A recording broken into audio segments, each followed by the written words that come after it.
On Government Order of the Day number 4. Taxation, Annual Rates for 2015-16, Research and Development and Remedial Matters Bill, second reading. The Honourable Todd McLeay. Mr. Speaker, I move that the Taxation Annual Rates for 2015-16, Research and Development and Remedial Matters Bill be now read a second time. This omnibus tax bill continues the government's work in supporting New Zealand's businesses by delivering the initiatives and policy reforms necessary to create a more productive and a competitive economy.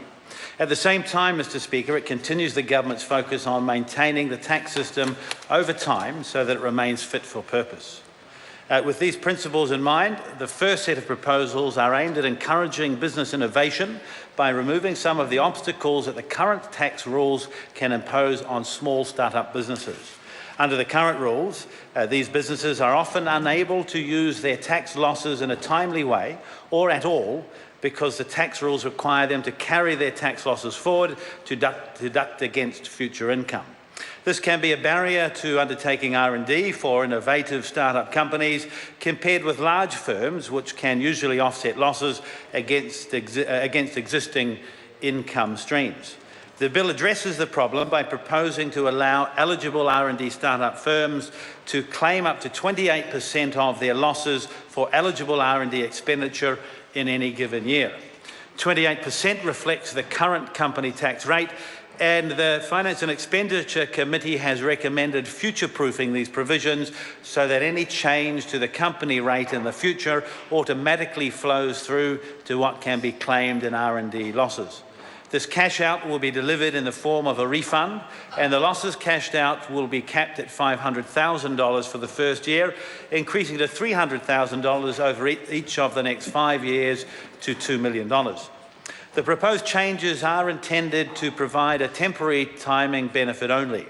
When the business makes a return on its R&D, it will be required to repay some or all of the amounts cashed out by either income tax paid by the business or from any gains on a sale.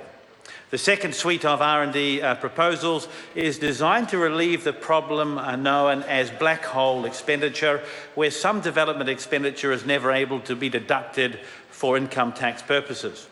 To deal with this problem, the bill proposes to allow capitalised development expenditure to be either deducted over time as depreciation, or if no depreciable intangible asset is created, including where R&D projects are ultimately, they turn out to be unsuccessful, then taken as one-off deduction upon write-off for accounting purposes.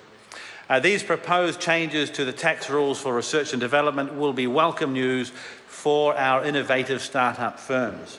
A third set of changes proposed in the bill clarify the GST rules for New Zealand's 13,800 bodies corporate. These proposals will give them assurance on their GST position by confirming that services provided are supplies for GST purposes and give them the option to register for GST.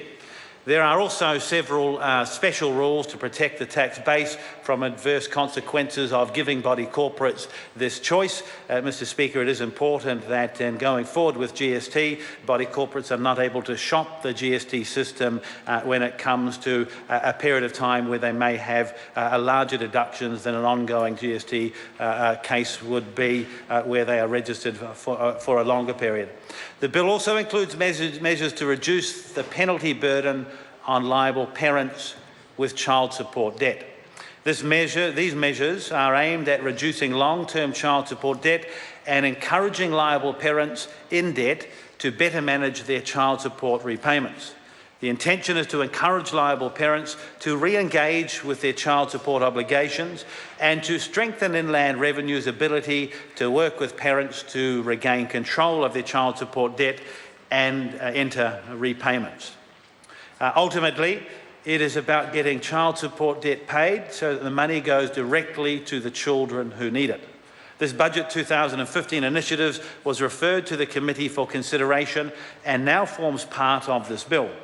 Mr. Speaker, I want to thank the Finance and Expenditure Committee for its measured consideration of the bill and for its recommendations to improve the workability and fairness of several positions.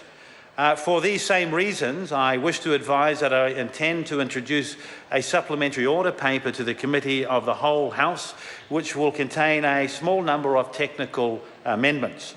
The principal proposal will allow greater flexibility to more quickly align the tax exemption criteria for community housing entities with the government's Home Start threshold. The remaining proposals in the supplementary order paper will further refine and update certain measures already in the bill.